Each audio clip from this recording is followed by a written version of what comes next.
Antonio, los enemigos del comercio son los enemigos de la libertad.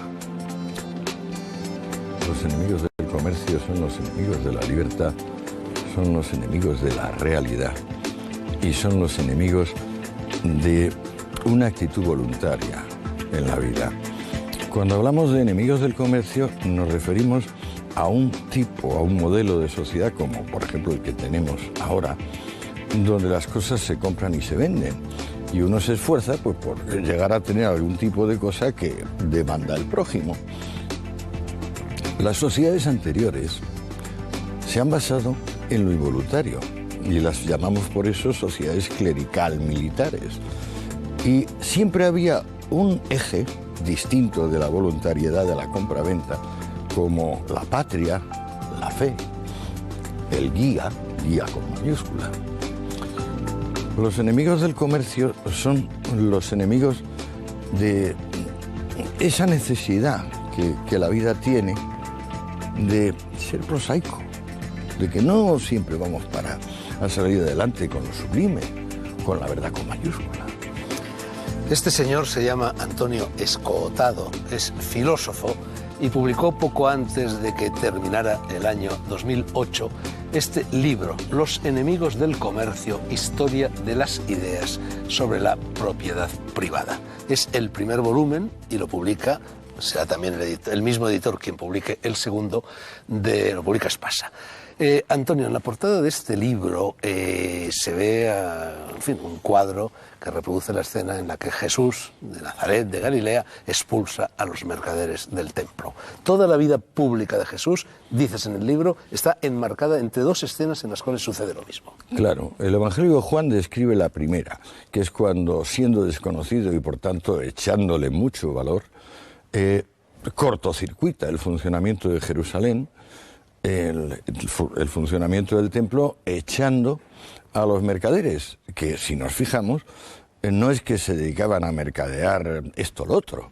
O sea, lo que los mercaderes vendían eran ofrendas, víctimas para Yahvé, es decir, para Dios. Palomas, corderos, hasta vacas. O sea, la famosa hecatombe es un sacrificio de 100 vacas y era bastante usual en las ceremonias del Templo de Jerusalén. Cuando es desconocido, se atreve a cortocircuitar el funcionamiento de la ciudad. Es decir, es algo equivalente, por ejemplo, a que un hombre ahora se presentase en la Meca y dijese que las personas no pueden dar la vuelta al recinto y acercarse a besar la piedra sagrada. No, que es que hay que hacer otras cosas. Naturalmente esto hace falta mucho coraje. Luego, al final de su vida pública, ya apoyado en unas masas campesinas que le acompañan en el Domingo de Ramos, vuelve a hacer lo mismo. Pero ahora ya no hay que echarle tanto valor. Ahora quienes tienen que echarle valor son los comerciantes judíos, los que están allí vendiendo ofrendas y fundamentalmente haciendo cambio de moneda. Porque claro, como había tantos peregrinos que iban a Jerusalén, muchos traían monedas distintas. Y hace lo mismo, pues eso, desde el Domingo de Ramos hasta el Viernes Santo. De esta escena, la que campea en la portada de tu libro, arrancan nuestros males, lo que tú llamas filosofía del pobrismo. No, nuestros males en realidad tienen mil orígenes y van a tener 1000 salidas. No, esto es simplemente la más ambiciosa actitud alternativa al comercio para vivir bien y mejor. O sea, las personas pueden pensar que su meta es la libertad y que aunque la libertad ni se coma ni se pese, el no tenerla es muy duro. De modo que hay una sociedad basada en que la gran meta, tanto individual como colectiva de los seres humanos, es la libertad. Y hay otra, casi tan antigua, pero a mi juicio un poquito posterior siempre, que es la de decir: ¿dónde demonios nos va a llevar la libertad? Nosotros lo que en realidad queremos es seguridad. Y la principal seguridad que queremos es que las cosas sigan siendo como antes eran, sin cambios. El comercio introduce cambios. Lo que acabas de decir es más o menos lo mismo a lo que apuntaba Erich Fromm en aquel libro que se llamaba Miedo a la libertad. El miedo a la libertad anida en el corazón del hombre y desde ese punto de vista no hay salida. Una y otra vez esta hidra, cuya historia tú trazas en el libro, va a asomar la cabeza.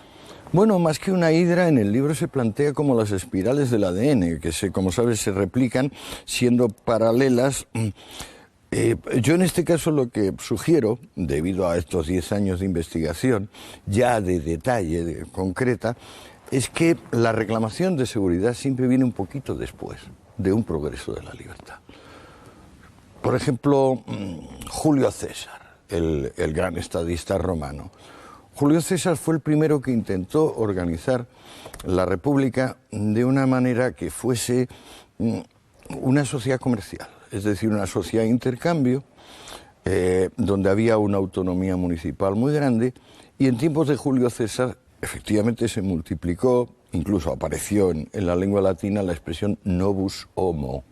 Novus homo es lo que hoy llamaríamos empresario, el que se crea a sí mismo, el que no tiene la vida escrita ya por la cuna, definida por la cuna. Fue precisamente como consecuencia de las reformas de Julio César y del pequeño momento donde el Imperio Romano no fue un Saturno que se comía a su prole, porque luego se convirtió en un Saturno que se comía a su prole, fue entonces cuando surgió la gran alternativa, digamos, de seguridad representada por el cristianismo.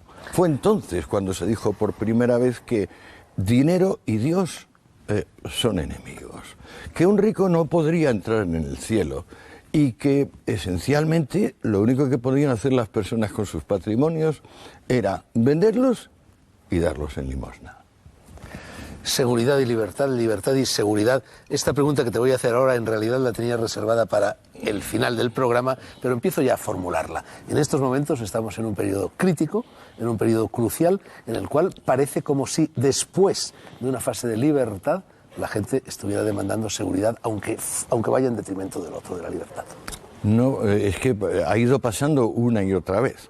Por ejemplo, si te fijas en el comienzo de la Revolución Industrial, cuando el urbanismo sustituye las agujas de las catedrales por las grandes chimeneas de fábrica, también hay un rebrote muy fuerte de decir, bueno, sí, la renta per cápita sube, el poder adquisitivo sube, no podemos negarlo, pero ¿a dónde vamos?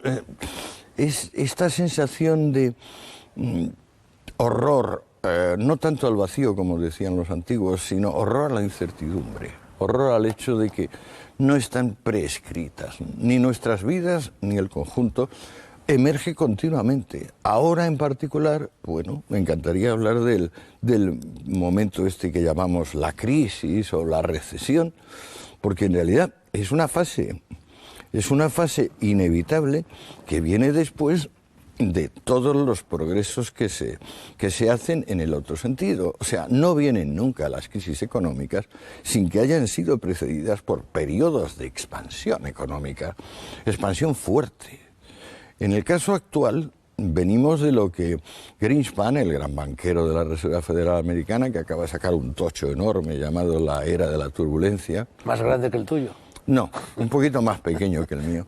Pero lo acaba de sacar en Penguin a 8 meses, la era de la turbulencia. Greenspan dice, ¿de qué venimos? Venimos de 8 o 10 años de exuberancia irracional. ¿Qué es la exuberancia irracional? Bueno, el inaudito progreso que ha representado Internet y en general la miniaturización de los productos industriales. Volveremos a hablar de esto antes de que termine esta conversación. Nietzsche decía en el siglo XIX que la actividad del futuro más noble sería la de los comerciantes, la de los mercaderes. ¿Se equivocaba? No se equivocaba, pero si es que lo odioso del mercader para la actitud que busca la seguridad es precisamente que se enfrenta con dos colosos como la suerte y la competencia. Ninguno de esos dos colosos hace frente, por ejemplo, al pontífice religioso o al héroe militar, al caudillo. El problema del comerciante es que tiene que ser mejor que otros a la hora de conseguir una cosa prosaica que nos interesa a todos, y es o bien producir algo que no se había producido, o bien producir algo ya producido pero de una forma nueva, con otro precio o con algún tipo de valor añadido que lo hace atrayente. Contra él tiene siempre la mala suerte, la aleatoriedad y la presencia de competidores. Lo que en realidad odia el sentimiento de seguridad es la competencia. Porque hasta donde puede llegar, digamos, el clérigo y el militar y el místico, el espiritualista en general, es a una justa medieval, de esas de Ricardo Corazón de León, con grandes lanzas, o si no, a someterse al cónclave de los aspirantes a papa, al cónclave secreto, hasta que al fin ya consigue la votación. Fuera de eso, ya no hay competencia. La vida del comerciante, la vida del industrial. Yo, por ejemplo, me considero un empresario. Mi empresa es Antonio Escotado, sin S.A., igual que creo que tú eres un empresario. Tu empresa es Fernando Sánchez Dragó.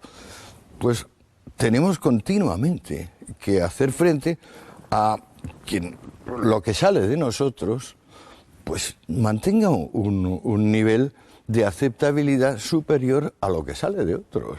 Y si no, no hay. La base del mundo este imaginario de los enemigos del comercio es Dios proveerá. La idea que decía Jesús en los evangelios, pero fijaos que los pájaros y los lirios no se buscan el alimento ni están pensando en el mañana.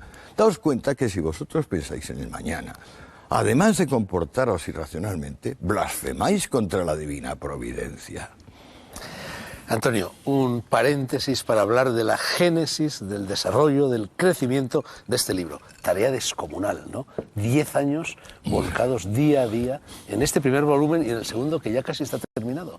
El segundo estaba terminado antes que este. Lo que pasa es que me di cuenta que no podía empezar con Carlos Marx, que la cosa venía de mucho más gorda, entonces me metí en un nuevo cisco.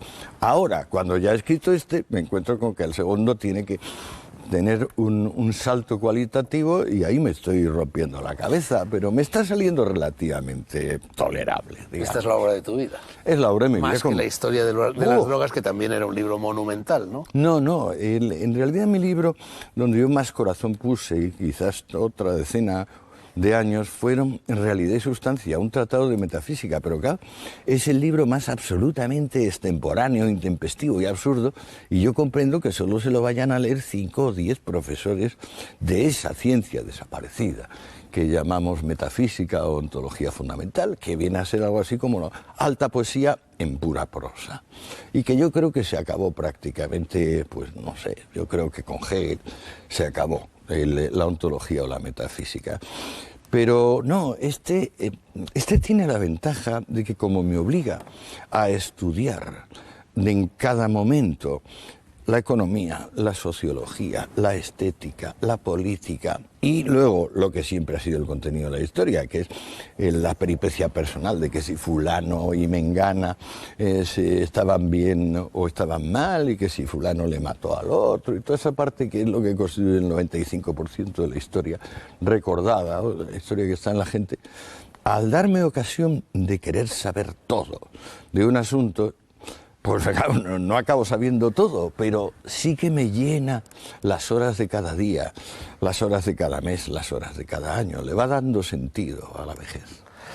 En realidad este libro es una historia universal, al menos una historia universal del mundo occidental con calas. Exclusivamente del mundo occidental con calas a la actitud, digamos, islámica, a la actitud china, pero sí, he tenido necesidad de reescribirla, pero para mí mismo. El libro es una obra de autoaclaración. Y bueno, la mitad del tiempo ha sido evitar que la acumulación de datos no resultase estomagante. Te iba a hablar de eso. La acumulación de datos que hay en este libro, de datos además cruzados continuamente, es tiene una envergadura tan tremenda que esto sin Internet no se hubiera podido escribir nunca. Nunca. En realidad yo descubrí Internet allá por hace 5 años o así, lo descubrí como reserva de las grandes obras de la humanidad que no eran accesibles, bueno, grandes y pequeñas, por ejemplo... Las primeras fuentes. Claro, fuentes primarias, digamos, desde el siglo III de nuestra era, que es cuando se acaba la Edad Clásica y empieza el Bajo Imperio y las sombrías tinieblas del mundo seguro, pues desde entonces hasta el 18-19, que un buen lector como nosotros ya empieza a tener textos, pues todo eso, ¿dónde demonios tienen los cronicones medievales? ¿Dónde está el derecho eso medieval o del renacentista o barroco? Pues está en Internet. Es cuestión de buscarlo un poquito, pero igual que se habla de que los seres humanos no son suficientemente generosos y no ceden en limosna, entres en Internet y se observará que millones de personas regalan su tiempo en forma de le digitalizo esto, le digitalizo aquello, le hago un estudio de aquello, perfectamente gratuito. Yo, por ejemplo, mi obra está en Internet bajo un sistema que me propuso el amable hombre que me ha hecho la página, porque yo nunca me metí en esto, que se llama Copy Freedom. Copy Freedom significa usted es totalmente libre de copiar e incluso citando. Pero si tuviera la gentileza de citar el origen, pues estaría bien. En lo que se refiere a las fuentes primarias que has mencionado, bueno, las fuentes son las fuentes, ahí no hay trampa ni cartón.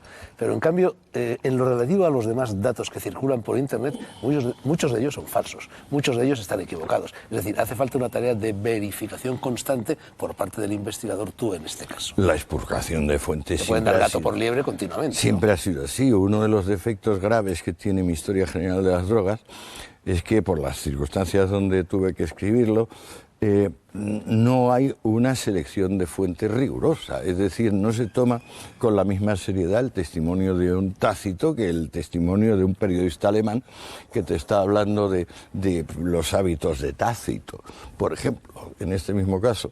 Lo que pasa es que la sección de Internet dedicada al recuerdo, a la memoria, es singularmente fiel, digna de confianza.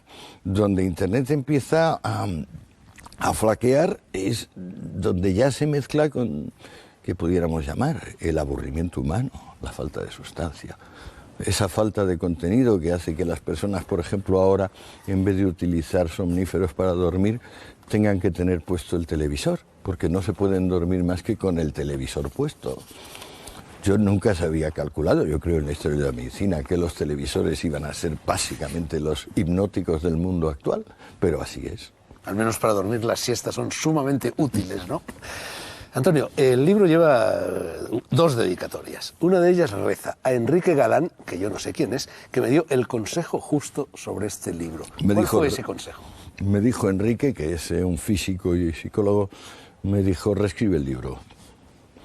Cuando lo tenías prácticamente terminado. Sí. Me lo dijo hace 5 o 6 años y me pareció el gran consejo, porque es que yo había ido allí acumulando la información de una manera que Hegel llamaría inmediata, pero es que el destino de lo inmediato es ser abolido. Hacía falta masticarlo, remasticarlo por completo. El segundo nombre que aparece en la dedicatoria es de un amigo común, Carlos Moya, al que llamas faro de nuestra generación. ¿Tú te consideras miembro de una generación? Sí. ¿Qué es esa generación? Pues los años 60, tú quizás yo creo que tienes unos poquitos añitos más que yo y tú todavía creo que fuiste testigo de los asuntos del año 56, ¿me equivoco? Sí, ahí fue cuando... El 56, con Tierno Galván... No, Tierno Galván llegó después, con Dionisio Ridruejo, con Gallardón padre, con Mújica, con Tamames. Mújica y Tamames, sí, llegué un poquito antes, pero bueno, claro, pues somos parte de la misma generación. Yo ya llegué en una época que abocaba directamente a mayo del 68 o a la elección de Woodstock, porque era revolución total en ambos sentidos. Lo que pasa es que la revolución Woodstock tenía un toque naturalista, sexo, drogas, y la revolución mayo 68 era un toque más Che Guevara, Mao Zedong, más política. O sea, en el 68 se estaba intentando de alguna manera revivir las pasiones de los tribunos de la Revolución Francesa. O sea, quien estaba vigente era Robespierre, o Marat, o Saint-Just. Y en aquel momento concreto, los finales de los años 60, Pues yo creo que Carlos Moya, que es un hombre de tu edad y con unos poquitos añitos más que yo, fue faro para mi generación porque era el hombre que más se dedicaba a estudiar sin pensar en si eso iba a cristalizar en una u otra obra reconocida. Y lo sigo pensando. Cuando una persona acumula y acumula información por pasión de conocimiento, es el faro de todos los que le rodean. Tú has tenido siempre mucho interés por los estados de conciencia, algunos de ellos alterados, y te has movido con singular destreza por esos estados de conciencia. Tú has pasado, y eso se aprecia muy claramente leyendo tu libro, por 3 estados de conciencia ideológicos. Un primer estado de conciencia cristiana, un segundo estado de conciencia roja y un tercer estado de conciencia, bueno, este es liberal. Cierto. La conciencia cristiana viene de la profundidad con la que yo quise entender, y efectivamente entendí, que del Dios primitivo, el Dios Padre, había habido una revolución dentro de la propia Iglesia, dentro del sentimiento del hombre, que hizo que la severidad de la ley, que era digamos, el signo, el símbolo del Padre, el símbolo del gran rector, del gobernador del universo, había dado paso al reino del Hijo, que era el reino del sentimiento, el reino de, bueno, en vez de lo prescrito, pues el amor. Eso me gustó y estuve mucho tiempo anclado en eso, es decir, en lo que le había impreso el cristianismo y la figura de Jesús al judaísmo. Pero luego aquella España, acuérdate de lo que fue aquella España nacional católica, con los grises, que eran los únicos gordos de un país donde toda la gente que no fuera alta burguesía era esmirriada, delgada y con aspecto de salir de las urdes. Pues claro, no nos bastaba y nuestro cristianismo se convirtió inmediatamente en marxismo. Marxismo libertario, más o menos anarquista. Y ahí anduvimos, gracias a Dios, ni tú ni yo nos metimos en organizaciones terroristas, pero fue por un tris, porque en aquel momento perdimos el sentido del valor de la vida del prójimo, e incluso de la propia. Creo que es una de las épocas más delirantes, de las recientes que ha pasado el espíritu humano, pero como luego no hicimos daño a nadie, creo que le metimos un magnífico impulso a la ética, a la estética, a la aventura. Todavía ahora es inaudito como los diseñadores de moda creen que están descubriendo cosas y no son más que las viejas faldas largas de las señoras hippies o los grandes cinturones o los colores, todo esto. Hay mucha falta de inspiración en el mundo que no rompe y nosotros rompimos. Lo que pasa es que ahora, Fernando, si nos ponemos a pensar en las tontorronadas que estábamos diciendo, pues claro, a mí me da un poquito de sonrojo. Seguro que a ti te sucede lo mismo que me sucede a mí. Muchas personas, los que siguen teniendo una conciencia roja en estos momentos, los mejores no entienden que muchos de los de entonces hayamos pasado de esa conciencia roja a una conciencia liberal, y los peores no solo no lo entienden, sino que nos critican ásperamente por ello. Por supuesto, es una gran observación. ¿Cuántos nos hemos dado cuenta de que lo decepcionante del proyecto comunista era básicamente que no era un proyecto de libertad, que era un proyecto de seguridad?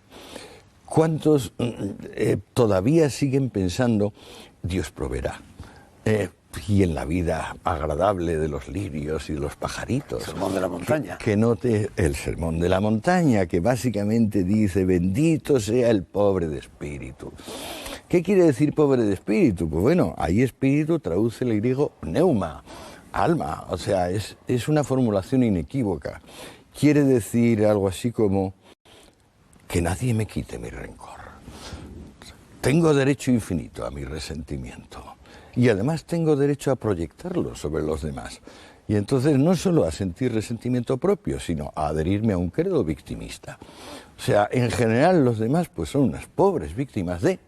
Y entonces ya se busca en la naturaleza aquellos pocos animales que en vez de ser imprevisores, como los lirios y los pájaros, se han tomado el trabajo, yo qué sé, de convertir el coche, que era un artículo de lujo que solo tenían unos millonarios, a ser un artículo democrático, como hizo Henry Ford, se tomaron el trabajo de convertir los ordenadores que estaban en las salas del Pentágono y que tomaban pues el tamaño de este estudio en una pequeña pieza que podría usar cualquiera. Y entonces, claro, sacaron adelante imperios que prácticamente fueron monopolios en sus comienzos, porque monopolio consiguió Ford, monopolio ha conseguido Gates, monopolio real tiene ahora, por ejemplo, Google. No se quiere entender en la profundidad del entramado histórico, el hecho de que no somos alfombras vulgares, somos alfombras persas, de triple nudo y además hechas de seda. Y el que no se quiere dar cuenta, pues no pasa nada, todos nos vamos a morir. Y las culturas también se morirán. Pero entre tanto tenemos este momento de increíble prosperidad y también de increíble vulgaridad, donde estamos viviendo. El rojo sigue pensando que es que, bueno, si le quitamos al rico lo suyo y lo repartimos entre los pobres, entonces podemos vivir todos prósperamente. Eso es una insensatez a la cual pues, dedicaré un millar de páginas para desmontarla en detalle. Yo, como Enrique Galán, también te di un consejo cuando estabas escribiendo este libro, consejo que no seguiste. Era un consejo que se refería al título. Te sugerí, sigo pensando que era un título más comercial que el que al final le has puesto, que llamaras este libro, jugando un poco con la crítica de la razón pura y la crítica de la razón práctica de Kant, que lo llamaras crítica de la razón roja. Sí, me di cuenta, pero es que, ¿y qué haría con este primer volumen, donde aún no han aparecido los rojos? Hubiera tenido que guardármelo en el bolsillo. Bueno, no han aparecido y sí han aparecido. Este volumen termina prácticamente con la Revolución Francesa, sí. Pero la Revolución Francesa era ya una revolución roja, al menos en la que estaba predeterminado todo lo que iba a suceder cuando los rojos propiamente dichos llegaran al escenario de la política. Cierto, o sea, estaban los métodos, los símbolos, el discurso, los puntos de vista. La revolución de 1789, ya desde 1791, es completamente y claramente comunista y roja.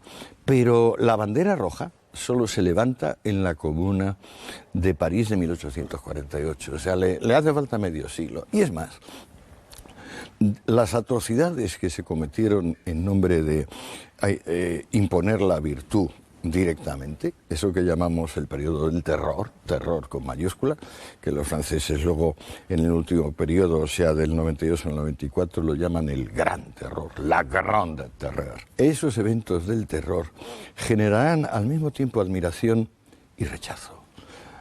El motivo de que no se llegue a levantar la bandera roja en el París de Robespierre y que sí se levante en 1848, el mismo año en que escriben Marx y Engels su manifiesto, es porque el intento de cumplir directamente la enemistad hacia el comercio enfría los ánimos. O sea, Europa se asusta realmente. Europa pasa 50 años de terror por el terror. Y eso es lo que hace que una revolución que estaba tan directamente imbricada en el cambio industrial y en la necesidad de aceptar lo que estaba pasando, que es que transitábamos de un mundo sencillo económicamente a un mundo tremendamente productivo y competitivo, como el que se crea, digamos, a partir de Adam Smith, pues ver eso y ver que se intenta solucionar, pero que solo se puede solucionar con la guillotina, o con 20 o 40.000 personas guillotinadas en una plaza que es curioso que ahora la llaman Plaza de la Concordia, entonces se llamaba Plaza de la Revolución, y van docenas de miles de personas a ver esas masivas ejecuciones diarias. Disuade Europa. Y Europa, hasta mediados del siglo XIX, no se vuelve a atrever a hacer un proyecto así. ¿Por qué? Porque en realidad lo había cumplido. Es decir, Robespierre había ido hasta donde podía ir. Le dijo al ciudadano, si es necesario que la virtud se imponga por el pánico, la impondremos por el pánico. Pero es que luego es precisamente lo que ha ido sucediendo con todas las demás dictaduras de esta índole. Por ejemplo, uno de los detalles más curiosos que tenemos es que hacia 1940, 2/3 de la humanidad son ciudadanos comunistas. bueno, no, 1950, 2/3 de la humanidad, o 60, son ciudadanos comunistas. 2/3. Hay 22 o 26 países comunistas. En alguno de ellos llegó el régimen comunista por vías democráticas. En ninguno. Todos fueron golpes de Estado. De modo que la voluntad de la inmensa mayoría, como decía Marx, siempre tuvo que encauzarse por la voluntad de la pequeña minoría, del grupo golpista. Curioso. Bueno, esa es la diferencia, y tú lo marcas muy bien en tu libro, que en la Revolución Francesa se plantea entre la voluntad general y la voluntad de todos. Claro, porque es que Rousseau habla de una voluntad mística que necesariamente tiene que ser encarnada por un Lenin, un Hitler, un Mussolini, un Stalin. Eso es la volonté general, que es infalible. Y luego la voluntad de tous, la voluntad de todos, es una mera cosa numérica, es un recuento. Por ejemplo, en cualquier país, se nos salimos completamente del tema, pero propongo el siguiente inciso. ¿Por qué demonios no en nuestro país la voluntad de todos, que es básicamente apoyar a dos partidos, no se manifiesta en una alianza de esos dos partidos, sino en que cada uno de esos dos partidos pueda oponerse al otro haciendo alianzas con pequeños subsectores marginales? Bueno, eso sería un argumento indirecto a favor de Robespierre, de Rousseau o de Lenin, ¿eh? Yo hace cosa de 3 años leí un libro autobiográfico de Dos Pasos, Años Difíciles, creo que se llamaba, y me topé en él con una frase, con algo evidente, pero algo sobre lo cual yo nunca había reflexionado. De repente dice Dos Pasos en ese libro: la única garantía de la libertad es la propiedad privada. En definitiva, tu libro persigue este concepto, glosa este concepto y demuestra la veracidad de este aserto. Claro, no, o sea, en realidad toda la dantesca situación que viene desde el Bajo Imperio, o sea, desde la crisis posterior a los antoninos, o sea, Marco Aurelio, Trajano, que fueron los últimos emperadores más o menos bien intencionados y competentes, hasta prácticamente, ¿qué te voy a decir yo?, la revolución comercial que se llama, el siglo XII, XIII, es que los derechos de propiedad no se pueden transmitir. Pura y simplemente no se pueden transmitir. Yo no lo sabía. Cuando me puse a escribir este libro, no sabía que el derecho medieval prácticamente no protegía la propiedad privada, que había disuelto los límites de la propiedad privada. Si te fijas en tiempos de Carlomagno, un poco antes, un poco después, la propiedad es de todos y de nadie. O sea, tal feudo pertenece primero al rey, luego al obispo de turno, luego al noble local, luego al pueblo, luego a tal familia. El derecho medieval está caracterizado por pleitos donde alguien intenta vender algo, incluso un bien mueble, digamos un caballo, una armadura, y viene la familia y anula esa venta, diciendo que se ha atrevido a considerar suyo lo que es de todos. Si leemos las capitulares de Carlomagno, las de Luis el Piadoso, Ludovico Pío, su hijo, descubrimos no ya una cosa antipropiedad privada, descubrimos el gran manifiesto que dice que aquí no va a haber comerciantes. En lenguas medievales la palabra negotiator, o sea, comerciante, empresario, desaparece prácticamente entre el siglo VI y el siglo XII. No se existe. O sea, es un desvanecimiento léxico colosal que revela hasta qué punto el cristianismo, y es una vergüenza que los historiadores no lo hayan reconocido como tal hasta ahora, el cristianismo se lleva el gato al agua y crea una sociedad completamente comunista. Lo que pasa es que las sociedades comunistas nunca han podido prescindir de un guía, tanto de un guía religioso, que es el ideólogo, acuérdate de Suslov, como de un líder militar, que es el mariscal fulano o el mariscal sotano. En el fondo, digamos, las soluciones igualitarias siempre han tenido como gran debilidad el hecho de que no podían difundir la decisión. O sea, no se podía hacer mayoritaria la elección. Lo fundamental es que este dejó, antes de morir, y murió porque lo perseguía la Revolución Francesa, el teorema de los jurados. ¿Qué significa el teorema de los jurados? Que es la base de la democracia, que cuanto más personas decidan sobre una alternativa, más posibilidades tienen de estar en lo cierto. O sea, cuanto menos personas intervengan, menos. Y sin embargo, si en vez de darle una alternativa A o B a esa mayoría, tú le das 3, 4, 5 términos, el teorema falla. De repente ya las personas no aciertan. La base de la democracia es que millones de personas, cientos de miles de personas, sean convocadas a decir ¿qué elige? Siempre que elijan en 2 términos. En cuanto te pases de ello, ya no funciona. Paradoja. En Grecia y en Roma nunca se cuestiona la propiedad privada. Llega el cristianismo, la propiedad privada se pone en cuestión y, sin embargo, el cristianismo pretende hundir sus raíces en lo greco-romano. Esa contradicción está ya en Platón, está ya en la República. Claro, pero eso es lo que luego Marx llamará superestructura e infraestructura. O sea, es algo así como que las instituciones en parte son nada más que pensamiento y en parte son nada más que necesidad objetiva. Lo que no se toma suficientemente en consideración es que hay una dialéctica, un movimiento interno dentro de la Iglesia que, haciendo que surja como un movimiento de los pobres, es decir, como el gran triunfo del pobre de espíritu y también del perseguido, del humilde y del ofendido, va a hacer que se convierta en iglesia propietaria. Y de ahí finalmente las grandes guerras medievales y que terminan en el Renacimiento o finales del Renacimiento.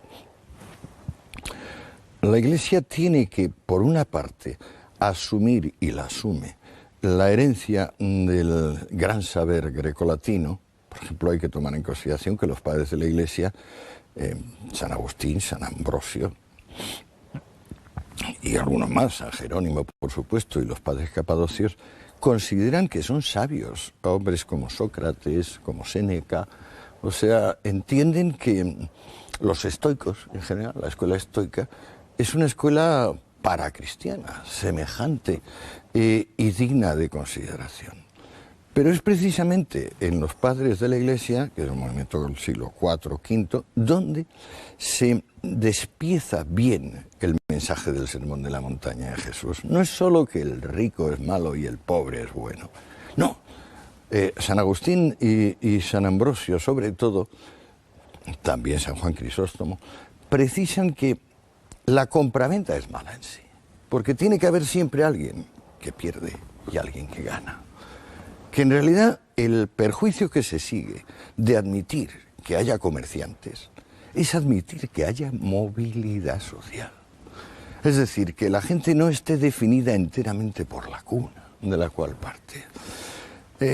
Esa movilidad social le parece a San Agustín o le parece a San Ambrosio mórbida.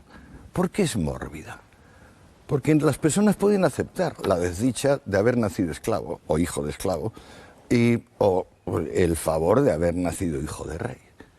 Pero que haya merecimiento, es decir, que haya una relación de causa-efecto distinta de la violencia entre la situación actual de una persona y su origen, la base, digamos, lo principal que me ha permitido descubrir este libro es que no se ha odiado al rico militar o al rico clerical, se ha odiado fundamentalmente al rico que había nacido pobre y que por sus fuerzas, digamos, cambió la situación. Se odia a la sociedad, digamos, del cambio, se odia a esta sociedad que viene con el comercio donde, bueno, unos nacemos ricos y morimos pobres y viceversa. La mala de esta película, de tu libro, es la Revolución Francesa. Al menos al término del primer volumen. Veremos a ver lo que sucede en el segundo, donde imagino que esa maldad se traslada a escenarios más cercanos. Hasta tal punto de que el penúltimo capítulo de tu libro se llama La purga apocalíptica. La Hélade había suministrado al mundo occidental 2 modelos políticos de organización de la sociedad. Uno era el ateniense y otro era el espartano. En la Revolución Francesa se opta claramente por Esparta frente a Atenas. Claro. Es que Atenas es una sociedad comercial. Solón, el legislador de Atenas, es un comerciante y poeta, como dicen sus fragmentos y dicen todos sus contemporáneos. En cambio, el fundador de Esparta, Licurgo, que es un ser legendario, tomó una serie de decisiones. Distribuir el territorio en partes iguales, prohibir que los hombres comiesen en sus casas y hacer una moneda de hierro, por ejemplo. Estas fueron tres de las decisiones importantes de Licurgo. Los atenienses fueron una sociedad clerical militar pura y odiaron, los espartanos, y odiaron siempre a los atenienses, entre otras cosas porque los atenienses fueron los que de verdad se curtieron el cobre y vencieron a los persas. Una vez que los atenienses vencieron a los persas en la primera guerra médica, los espartanos comenzaron a conspirar en secreto con los persas para venderles Grecia, cosa que al final pudieron conseguir. Sin embargo, pues si tú te fijas en Robespierre o en Marat o en los grandes tribunos revolucionarios franceses, están hablando de que Francia debe ser una Esparte nouvelle, una nueva Esparta. Debe ser repartida como la habían repartido los espartanos, debe ser convertida en cuartel y en templo de adoración nacional. Otra de las cosas que tiene de conexión inevitable el comercio consigo mismo es ser cosmopolita. Esto que llamamos ahora la globalización, por ejemplo, no es más que un subfenómeno del desarrollo del comercio. Con el comercio ha venido la más grande revolución que el ser humano ha conocido, a mi juicio, que es que las personas se hagan profesionales. Hasta entonces las personas no eran profesionales. Unos habían nacido campesinos y los otros, el único cauce de movilidad social era la iglesia y el ejército. Pero no había alguien que centrase su vida en yo soy un experto en hacer esto. Y no solo soy un experto en hacer esto, es que esto me da una alegría y me permite hacer frente a la muerte sin temblor. Antonio, en tu libro está muy claramente descrita algo que yo llamaría la confusión tipográfica de la Revolución Francesa. La Revolución Francesa se lleva a cabo en nombre de la libertad, con minúscula, y poquísimo tiempo después de que estalle, esa libertad con minúscula pasa a ser libertad con mayúscula, se deifica. Lo mismo sucede con la razón, se hace también en nombre de la razón con minúscula, la razón ilustrada, y prácticamente al día siguiente de la toma de la Bastilla, la razón se escribe con R mayúscula y pasa a ser una diosa. Es decir, en nombre de la secularización se produce todo lo contrario, una confesionalidad de la revolución. Muy bien, Fernando, se ve que lo has leído muy bien. Es que el mundo precomercial es básicamente patético-enfático. El mundo comercial es prosaico. Prosaico en el sentido en que es prosaica la ciencia. O sea, que es que en realidad no puedes decir que una ecuación sin despejarla y ver que normalmente tiene muchos decimales. Esta actitud de observación concreta y de trial and error, de ensayo y error, pues esto es lo que caracteriza, por ejemplo, yo escribo este libro y a lo mejor no lo va a leer nadie. Tú llevas este programa y a lo mejor desciendes o subes en audiencia. Desde la perspectiva comercial, desde lo que se llama sociedad comercial, que es la sociedad liberal, o la sociedad basada en que el valor supremo es la autonomía, aunque esto implique indeterminación, comparada con la otra, que es la sociedad de la seguridad. Entonces ya no se puede hablar de la libertad con minúscula en el sentido de iniciativa práctica, de que tú puedes seguir con este programa o yo puedo seguir escribiendo, pero si no quisiéramos, no querríamos. No. Todo se convierte en absolutamente importante. Hay un tono, de relieve, que por eso he llamado antes patético-enfático, pero que se puede emplear en otros sentidos, que es misional, por ejemplo. No sirve para ello. Dogmático, no sirve para ello. Cuando vemos que la vida está tan llena de, no ya de cambios, sino de cambiar de idea. Y si no cambias de idea, entonces pues simplemente te conviertes en una estatua de sal, como la mujer de Lot. Siempre hay esta reserva de decir, no, es que ahora, antes había una libertad mera, simple libertad. Ahora hemos deificado a la libertad, como Weber hace. No es que tengamos procesos racionales y que unos despejen bien las ecuaciones y otros las despejen chapuceramente. No, hemos cambiado todas las iglesias de Francia y más de 1000 templos. Son templos a la razón, con mayúscula. Esto es consustancial, porque si tú te fijas luego en el proceso que se puede dar en la China de Mao o el que se da en la Rusia de Lenin, siempre implica el mismo movimiento patético, enfático, dogmático, adjetival. Empiezan a importar mucho más en el discurso los adjetivos y los adverbios que los sustantivos y los verbos, aunque los sustantivos y los verbos son la esencia de la lengua. Por ejemplo, en el 19 la primera reacción que se tiene ante la revolución industrial es el gran movimiento utilitarista, la razón utilitaria. Bueno, pues si tú luego te pones a mirar en detalle qué dicen Malthus, qué dice Ricardo, Bentham, no hablan son hedonistas, no hablan de lo deseado o de lo que deseamos, no, hablan de lo deseable. Se hace todo adverbial.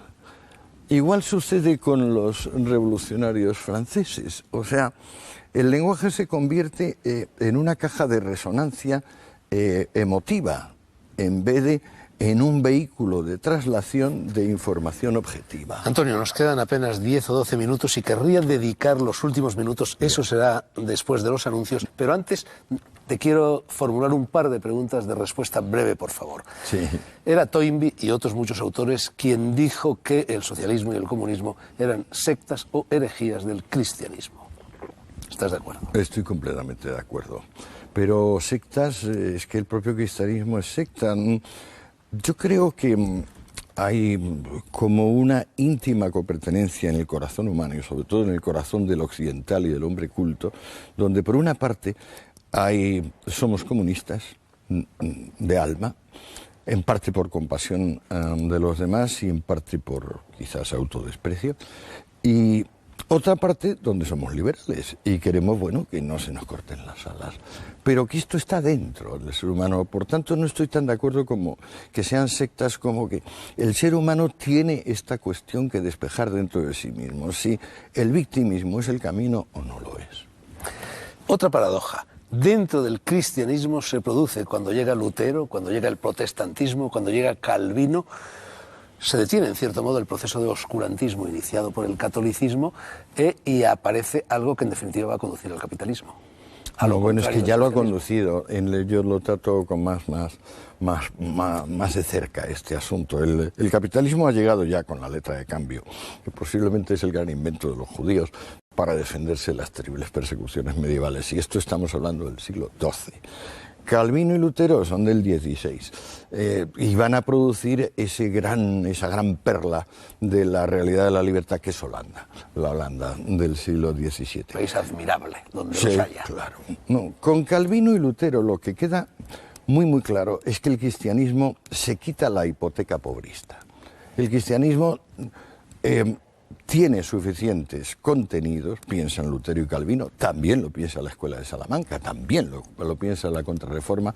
El cristianismo no necesita ser pobrista. El cristianismo es la enseñanza del amor y el cultivo del respeto interpersonal. Y entonces no es para nada preciso que los ricos sean malos, que los pobres sean buenos, que la compraventa sea equivocada y que la propiedad sea un crimen y que el comercio sea el instrumento de ese crimen. Con Calvino y con Lutero queda claro, pero queda también claro con Molina, con Báñez, con Suárez, con Soto, con los españoles de la Contrarreforma.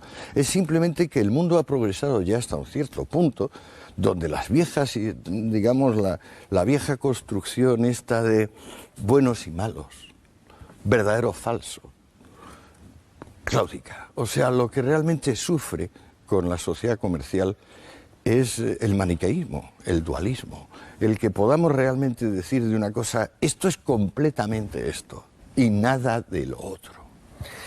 Lo de hoy, la crisis, la recesión, la depresión, que también está en este libro, aunque este libro de momento es el primer volumen, se detenga en la Revolución Francesa, llegará después de los anuncios.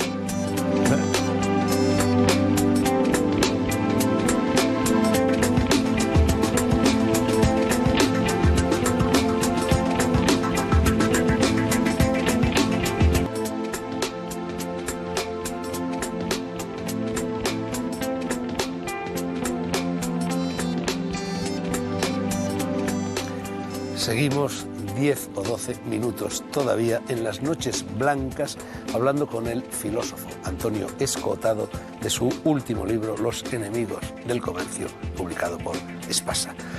Antonio, prometí antes de los anuncios que íbamos a hablar de las consecuencias que se derivan de la lectura de tu libro aplicadas al momento actual.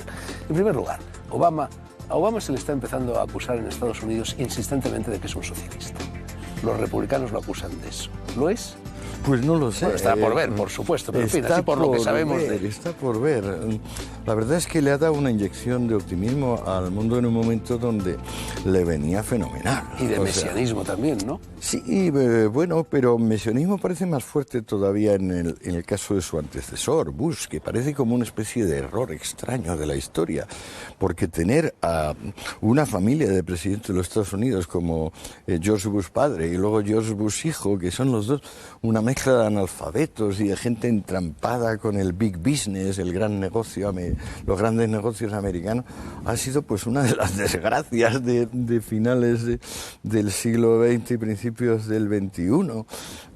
La verdad, ya sabe que yo no tengo nada contra el sistema democrático de gobierno y los Bush han sido elegidos democráticamente, pero vaya dos pájaros, es decir, vaya... Las urnas pueden equivocarse, en infinidad de ocasiones a lo largo de la historia universal se han equivocado, sí, ¿no? claro, no se equivocan. Si antes estábamos hablando de la voluntad de Tusi y la voluntad general, o sea, estos son peripecias inevitables. El teorema de Condorcet, aquel de que cuantas más personas había, pues más correctamente elegirían, sigue válido, aunque hayan elegido a los Bush una y otra vez, pero vamos, que estos dos señores eran muy vulgares, muy mediocres, muy torpes, y de lo peorcito que se ha podido buscar en América. Ahora Obama, pues mira, yo no sé, yo creo que hay que esperar y dejar que él mismo se vaya definiendo como todos los demás.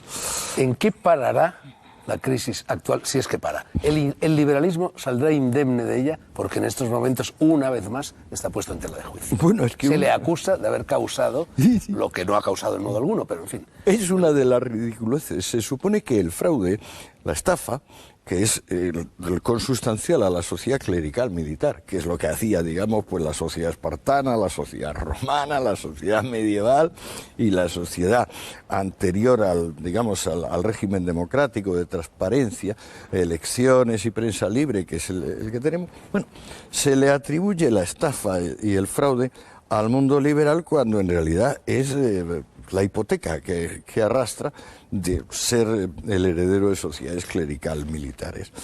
Encima se pretende que de esta crisis en concreto, de la que espero poder decir algo un poco después, que esta crisis se va a resolver con más regulación. Y esto es completamente ridículo. Esto es tan absurdo como pensar que el problema de que tenemos pocos hijos en España o de que hay miedo al matrimonio se va a solucionar con la Ley Integral de Violencia de Género del 2003, que lo que hace es poner el matrimonio mucho más peligroso y entonces, pues claro, va a reducir inevitablemente, va a producir una chepa demográfica a su debido tiempo. No puede solucionarse la crisis actual con más regulación, pura y simplemente porque los problemas de la crisis actual se deben en gran medida a la regulación. Lo que pasa es que a una mala regulación, las personas que hablan de esto deberían informarse. Por ejemplo, deberían informarse de que la prensa en España y en los demás países, en vez de aclararle a las personas lo necesario en todo problema, que son contextualizar, relativizar los fenómenos, vincularlos con fenómenos contiguos, anteriores o paralelos, en vez de hacer esto, pues prefiere atizar las llamas del alarmismo. El alarmismo es lo que ven. Creo que tienes en ese libro algo al respecto de la crisis. Claro, bueno, es que en 1837 se echa de menos que un solo órgano de prensa en España, o que yo sepa en el mundo entero, no recuerde que cada vez que ha venido un periodo de gran expansión económica, que es el que nosotros llamamos exuberancia irracional y ha venido determinado primero por las empresas.com y luego por Internet, cada vez que hay un periodo de exuberancia irracional, sigue una fase contractiva. O sea, inevitablemente, como es en la vida, o sea, cada vez que uno hace mucho ejercicio, luego se queda, digamos, sin aliento. Eso es dialéctica hegeliana, tesis, pura, antítesis, claro, pero es síntesis. que es elemental. En 1837, un gobernador del Banco de Inglaterra, llamado Lord Overstone, aquí me traigo la chuleta, que es la historia del análisis económico de Schumpeter, en 1837 dice algo que, a mi juicio, si lo dijese una sola televisión, el público se calmaría. Esta lo va a decir. Ahora, que esta televisión lo va a decir. Esta lo va a decir, sí.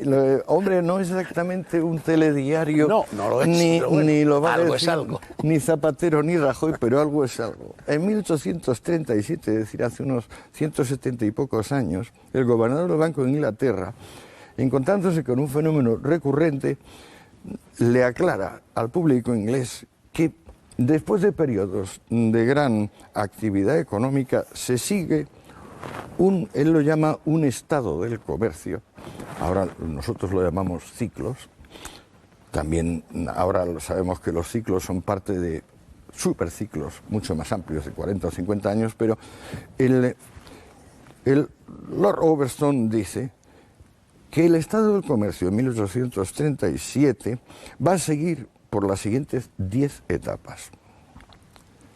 Reposo, mejora, confianza creciente, prosperidad, excitación, recalentamiento, convulsión, presión, estancamiento, escasez y nuevamente reposo. ¿En cuál estamos ahora? Yo creo que ahora estamos prácticamente en la fase de... Me parece que estamos al principio, excitación. Yo diría que estamos al principio. O sea, creo que el ciclo actual incluye varios ciclos negativos adicionales, va a ser uno de los más largos, pero es que también corresponde a una de las fases de alza más largas que ha conocido la historia económica de los últimos, digamos, 50 años. Consumismo, propiedad privada, libertad de comercio, ¿son parámetros equivalentes? Pues parece que sí. Sí, yo creo que el gran tema de ahora para el futuro es ver si esto que tenemos, que es una sociedad de consumo donde el poder adquisitivo ha crecido fantásticamente y hay un acceso a muchísimos más bienes y servicios para muchísimas más personas que nunca, si esto es suficiente, si esto complace a nuestra alma, si esto calma nuestro corazón. Hay un dato que es absolutamente imprescindible recordar, Fernando, que es que nuestras estadísticas, y aquí no se equivocan, no es el manejo de estadística que hacen los políticos para echarle en cara al uno al otro en vista de las elecciones, no, hablamos de una estadística más seria. Desde 1770, un poquito antes de la publicación de La riqueza de las naciones de Smith, hasta 1990, un periodo muy amplio, 220 años, tenemos una media de crecimiento en la renta per cápita para el mundo occidental. Esa media es el 2%. Eso quiere decir que cada siglo nuestra renta per cápita se ha multiplicado por 200. Es inaudito que, sin embargo, durante el primer siglo, donde sucedió esto, donde iba creciendo todos los años a una media del 2, que eso implica que unos años al 3 o al 4 y otros años al 1, que precisamente en el primer siglo, o sea, de 1700, vamos a decir de 1800 a 1900, lo que se fuese, en vez de sintiendo ese crecimiento del nivel de vida, esa afluencia de bienes y servicios, lo que se sintiera es cada vez más la lucha de clases, la guerra entre pobres y ricos, y que desembocase en las grandes revoluciones comunistas de principios del siglo XX, que duraron prácticamente hasta mayo del 78. Antonio, llevamos 62 minutos, se nos ha acabado el tiempo, pero tengo por lo menos 3 o 4 preguntas y te ruego respuestas rápidas que quiero formularte. Una, inciso español, estremece. Hablábamos antes del miedo a la libertad que anida en el corazón del hombre y parece como si el miedo a la libertad anidase con más fuerza en el corazón del hombre español. Estremece recorrer la historia de España porque a lo largo de ella la sociedad, o por lo menos la política española, solo ha apostado vigorosamente por la libertad en periodos brevísimos del siglo XIX, que si el trienio liberal, que si las Cortes de Cádiz, etc. Y en estos momentos España se enfrenta a 2 partidos principales, Partido Socialista y Partido Popular, que son los 2 intervencionistas. Claro, y además ninguno de los dos está dispuesto a hacer lo que necesita el bien de este país, que es que gobiernen en coalición. Porque para el PSOE, ahora que se ha derrumbado, digamos, el universo con el muro de Berlín, se ha derribado el universo práctico de una economía planificada, nacionalización de la banca y de las demás empresas. Cuando esto está fuera de cuestión, este programa, que era el programa diferencial entre izquierdas y derechas, tiene que seguir viviendo de un adversario, y si no existen las derechas lo inventa. O sea, cuando las izquierdas se han convertido en centro o en indefinidas, pues tienen que seguir existiendo para que pueda existir la izquierda, porque si no se quedaría sin fundamento. En cuanto a los otros, es decir, al PP, en esta película, bueno, pues arrastra o bien una tradición, o bien, bastante más bien esto segundo, una realidad de cerrilismo, de limitación. Hay algunos líderes que trascienden y que dan la sensación de que, bueno, que nos llevan al mundo, nos llevan a Europa, nos llevan a lo que es Canadá, Australia, Estados Unidos, en fin, lo que llamamos el mundo civilizado. Otros no, otros no. ¿Pero qué le vamos a hacer? O sea, este país no es que ya es cerril, este país es una cultura funeraria, como Italia o como Portugal, o como la Grecia actual. O sea, en este país las personas empiezan a valer cuando son fiambres. O sea, y esto ha sido de siempre. Y no lo vamos a cambiar por un decreto. Lo privado funciona mejor que lo público, lo privado es más barato que lo público. Estas son evidencias que cualquier persona racional, a mi juicio, constata a todas horas en la realidad. Y sin embargo, muchísimos españoles, más de la mitad de los españoles, creen todavía que lo público es mejor que lo privado. Claro, pero y la crisis actual se solucionaría con unos golpes de agua bendita, de regulación. Pero dice, ¿pero qué regulación? Usted sabe de lo que está hablando. Una de las cosas más habituales del ser humano es hablar de lo que no entiende, ¿no? Pues en este caso, con lo que es la magnitud de esta fase recesiva del comercio, porque ¿qué es lo que realmente es la crisis? No es que no haya dinero, lo que hay es desinversión. La gente que tiene dinero se lo guarda en el bolsillo porque no lo ve claro. O sea, porque se despilfarra el dinero de forma ridícula. Por ejemplo, como lo despilfarran los partidos políticos cuando llegan al poder, cada cual en su esfera. Pero simplemente porque hay tanta vulgaridad como la que puede haber al enchufar un televisor y quedarte viendo un programa del corazón. ¿Democracia significa forzosamente prosperidad económica? Te lo pregunto y me voy ahora a Oriente, porque yo creo que en Oriente está asomando un nuevo y sorprendente modelo, que es el chino, que se están comiendo el mundo, como sabes, y en China se produce una curiosa mezcla entre autoritarismo político y liberalismo económico. ¿Esa fórmula tiene futuro? Yo creo que no. O sea, ojalá. Ojalá para el mundo, porque la verdad es que China está tirando como una locomotora del mundo, como tiró Alemania en los años 60-70. Ojalá.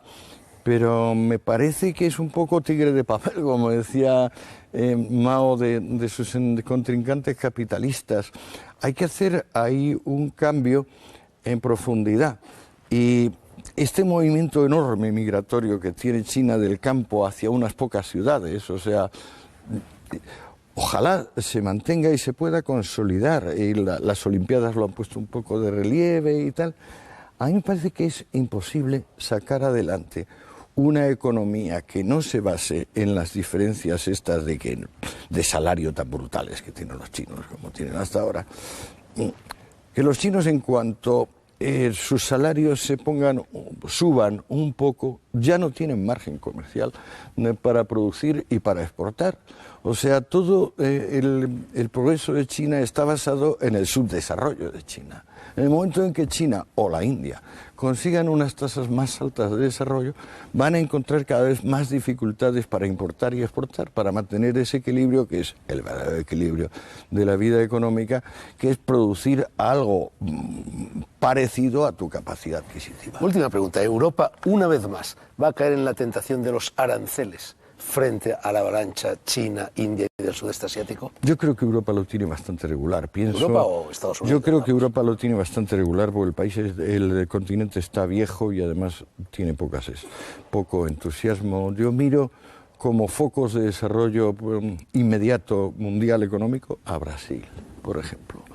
me parece una posibilidad de que herede la postura de locomotora china. Pues, por ejemplo, los indios, el problema de la India actual es que tiene tal cantidad de regulación, o sea, es tan dependiente de la India de Nehru y de la legislación socialista. Todavía hay un par de estados de la Federación India que son comunistas, pero tiene tal burocratización centralista, planificadora, la India, que es que aunque tenga ese pequeño sector que le va muy bien de la informática, es abrumador el peso del otro. O sea, en la India ahora es muy fácil tener un teléfono móvil, pero que te llegue la corriente eléctrica y no se te pudra porque te falla la corriente eléctrica todo el alimento que has metido en la nevera, eso es irrealizable. ¿Y Rusia? Rusia tiene una posibilidad buena, a mi juicio, con sus reservas energéticas y además tiene que... Ahora ha cerrado el grifo del gas y Europa literalmente se ha puesto a temblar. No, está muy bien. No, a mí la verdad es que ese pueblo con lo que ha sufrido y viene sufriendo desde Iván el Terrible de antes, pues no le puedo desear más que bien, y creo que no puede ir más que a mejor, porque todo lo que ha padecido desde Iván el Terrible es un espanto. Pero Rusia puede convertir una sociedad feudal de bandidos, de grandes bandidos, como los jerarcas ahora que se han quedado con el suministro energético, lo puede convertir en una solución original, como la que más o menos se produjo en los Estados Unidos de Norteamérica a partir de Andrew Jackson. O sea, ¿no? Cuando se acabó la primera generación de grandes liberales y de estadistas y el país empezó a sacar adelante las castañas del fuego, pues eso con lo que podemos llamar capitalismo salvaje, entre comillas, salvaje. Antonio Escootado, Los enemigos del comercio, historia de las ideas sobre la propiedad privada. Primer volumen. Espasa. Palabras mayores, nunca mejor dicho. Más grandes no las hay. Antonio, salud, dicho sea en un contexto diferente a cómo se utilizaba esa palabra en la Revolución Francesa. Es cierto, gracias Fernando, muchas gracias. Hemos terminado.